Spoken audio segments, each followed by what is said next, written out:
O que você seria capaz de fazer para mudar de vida? Algumas pessoas são capazes de sacrificar o tempo, outras sacrificam sonhos e até mesmo relacionamentos. Na história de hoje, um homem achou um livro misterioso que ele achou que era capaz de mudar a sua vida e lhe trazer respostas. Mas ele aprendeu da pior forma, que há preços que a gente nunca deve pagar. Olá pessoal, meu nome é Rafael e esse é o canal Taciturno, o seu canal de terror e histórias bizarras e misteriosas. Sejam muito bem-vindos, hoje é o primeiro vídeo do canal e eu vou começar a contar histórias de amigos meus. Se você possui alguma história bizarra, misteriosa ou assustadora, envie para mim. O e-mail está aqui embaixo, é canaltaciturno@gmail.com. Eu vou ficar muito feliz em ler o seu relato. Então vamos lá. Oi, meu nome é Santiago, eu sou de Ivaiporã, no interior do Paraná, e essa história aconteceu quando eu tinha 9 ou 10 anos. Mas até hoje me dá arrepio de contar. Eu morava numa chácara com meus pais e o meu irmão mais velho. Era uma vida simples, no meio do mato, um terreiro cheio de galinhas, umas codornas que minha mãe criava e também um gato. O nome dele era Costelinha. Costelinha era um gato arisco, não deixava ninguém chegar perto, mas eu insistia.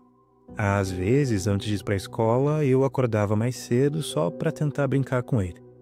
Quer dizer, era mais para atazanar do que brincar. Muitas vezes ele me atacava, me arranhava, eu até achava graça, eu era uma criança danada, encapetada. Na verdade, o Costelinha só gostava do meu pai. Sempre que meu pai chegava da roça, lá estava o gato sentado no pé dele e esperando um pedaço de comida. Era como se ele fosse o único da casa em que um gato confiava. Meu pai, por outro lado, era um homem fechado, não era de conversar, não ria fácil, não demonstrava carinho. Trabalhava de sol a sol na roça. No fim da tarde tinha o costume de ler a Bíblia. Depois ligava o rádio velho no AM e depois de um tempo ia dormir. Essa era a rotina dele. Mas com o tempo eu percebi que havia algo além desse silêncio. Hoje, adulto, eu consigo entender. Meu pai carregava um peso. Ele parecia não gostar da vida que tinha. Era como se tudo fosse rotina demais, sempre igual, e isso o deixava cada vez mais distante da gente, como se ele precisasse de alguma saída. E foi aí que a cena mudou. Eu comecei a notar que o livro que ele lia não era mais o mesmo. A capa marrom da Bíblia tinha sumido. No lugar era um livro escuro, fino, que ele carregava meio escondido.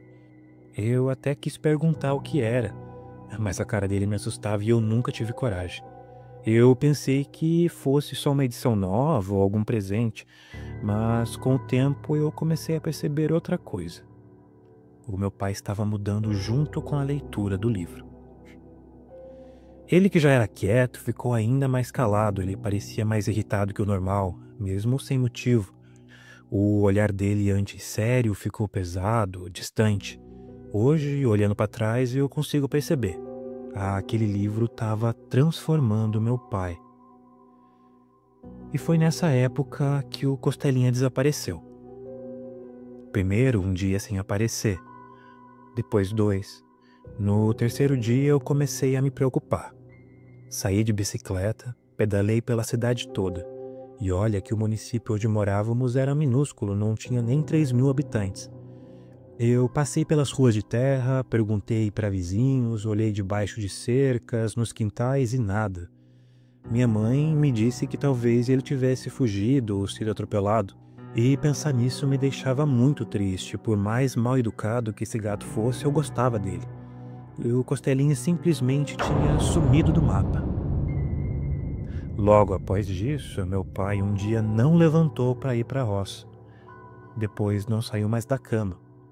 Ele ficava deitado, olhando fixo para a porta do quarto, como se estivesse esperando alguma coisa. Eu perguntava se ele estava bem, ele respondia que sim, mas sem olhar para mim. Os olhos dele estavam sempre vidrados, perdidos em algum ponto que eu não conseguia ver. eu sentia nele um semblante de terror.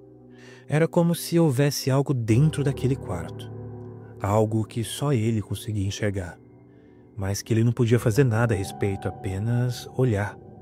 Isso durou algumas semanas, até que numa manhã entrei no quarto para chamá-lo e ele não respondeu. Meu pai estava morto. Foi rápido, foi assustador. Em menos de um mês ele adoeceu, parou de comer. Meu pai estava só pele e osso e partiu. O velório foi muito triste. Minha mãe, coitada, sofreu muito. Ela não sabia como ia ser a nossa vida sem ele. Depois do enterro, quando voltamos, eu senti que a casa estava diferente. Não era o vazio da ausência do meu pai. Era outra coisa, uma sensação sufocante. Eu andava pelos cômodos e eu sentia. Eu não estava sozinho. Era como se alguém me seguisse com um olhar. Na hora do banho eu fechava os olhos e me apressava, porque eu tinha certeza que se eu demorasse demais alguma coisa ia aparecer atrás de mim. Eu tinha medo de olhar para dentro dos cômodos com luz apagada, parecia que sempre tinha algo lá à espreita. Eu deixava todas as portas fechadas ou a luz acesa. Quando eu ia dormir, eu chorava para minha mãe não desligar a luz. Meu irmão tirava sarro de mim e me restava cobrir até a cabeça com a coberta, não importava o calor. Há algumas noites eu comecei a ter pesadelos com meu pai. Ele estava cadavérico, parado no canto do quarto, na penumbra olhando para mim com o mesmo olhar fixo e vazio que tinha nos últimos dias de vida. Eu tentava chamar ele, mas ele não ouvia.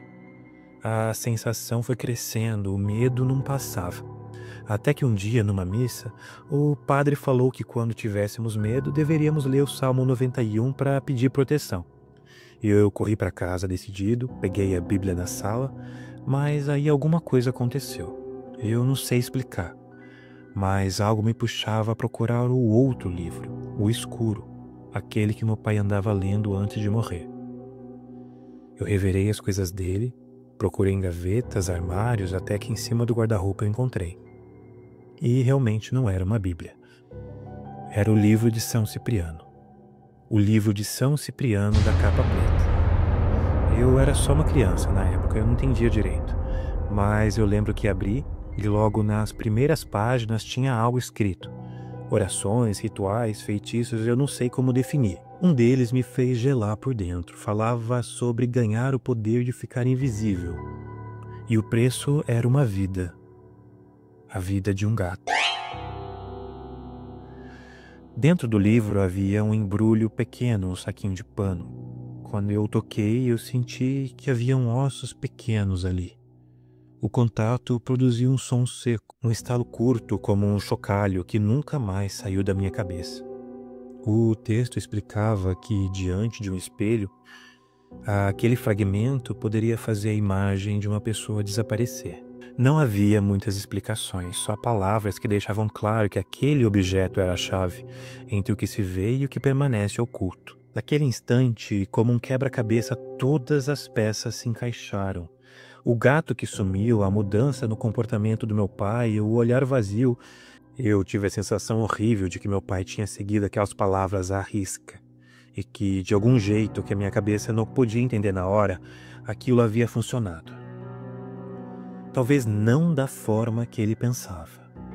Ele morreu. Mas até hoje eu tenho certeza de que ele nunca deixou aquela casa. E às vezes, quando eu fecho os olhos, eu ainda lembro daquele pesadelo, o par de olhos me observando do mesmo canto escuro do quarto.